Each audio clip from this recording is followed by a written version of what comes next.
আজ মঙ্গলবার 9ই অগ্রহায়ণ 2024 সালের 25শে নভেম্বর, কন্যা রাশি, কন্যা লগ্ন, ভার্গো সাইনের জাতক জাতিকাদের আজকের দিনটি কিন্তু মধ্যম প্রকৃতির অতিবাহিত হবে।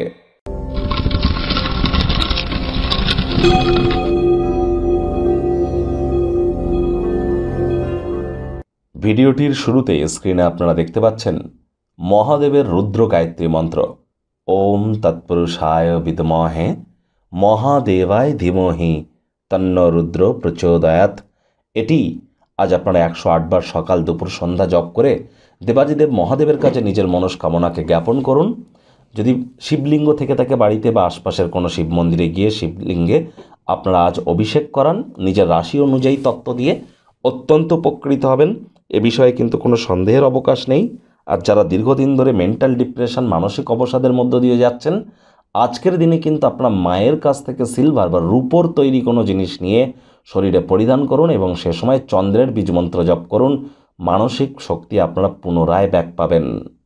ভাগ্যমিটার আজ আপনাদের বলছে 6.5 আউট অফ 10। ভাগ্য আপনাদের অনুকূলেই থাকবে, তবে অর্থ এবং পরিবার এই দুই ব্যাপারেই আপনাদেরকে একটু সাবধানতা অবলম্বন করেই চলতে হবে। শুভ সংখ্যা থাকছে 8, শুভ রং থাকবে ব্ল্যাক অর ব্লু। কায়িক পরিশ্রমের কারণে শরীরে ক্লান্তি কিন্তু অনুভব করতেই পারেন। যারা দীর্ঘদিন ধরে কঠোর কায়িক পরিশ্রম করছেন, পুনরায় শক্তিকে উদ্ধার করতে সম্পূর্ণ বিশ্রাম নিন। কথায় আছে, চোখের পাতা কিন্তু বিরামেরই অঙ্গ।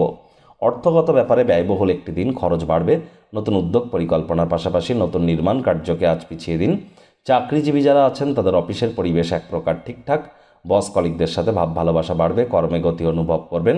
নিজের মেধা, দক্ষতা, ট্যালেন্টের দৌলতে প্রশংসার পাত্রপাত্রীও আপনারা হতেই পারেন। রাজনীতিবিদ যারা আছেন জনসংযোগ বৃদ্ধি করুন, সমাজে পপুলারিটিও ইনক্রিজ করবে। শিক্ষার্থী বিদ্যার্থীরা যে কোনো প্রকার পরীক্ষা প্রতিযোগিতায় অংশগ্রহণ করলে সফলতা অর্জন করবেন। উচ্চশিক্ষার জন্য যারা বিদেশ যাত্রার কথা ভাবছিলেন, ভাগ্যদেবীও আজ আপনাদের পক্ষেই আছেন। সন্তান সন্ততি থেকে থাকলে তারাও তাদের কৃতিত্বের দ্বারা আপনাদেরকে গর্বিত করবে।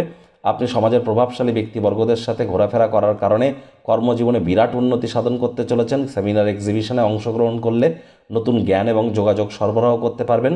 প্রেমিক প্রেমিকা, স্বামী স্ত্রী দিনটিকে যতটা সম্ভব রোম্যান্টিক করে তোলা যায় সেই প্রচেষ্টাই আপনাদের জারি রাখা উচিত। তবে পরিবার পরিজন, নিকট স্থানীয় ব্যক্তিবর্গ, বন্ধু স্বজন কারোর উপরেই জোর করে নিজের মতামতকে জাহির করবেন না। হুটহাট করে রেগে গেলেই কিন্তু ক্ষতি। শত্রুপক্ষ, বিরোধী পক্ষ আজ খুব একটি শক্তিশালী থাকছে না, সুতরাং এ বিষয়ে অতিরিক্ত টেনশন গ্রহণ করবার কোনো প্রয়োজনই কিন্তু নেই।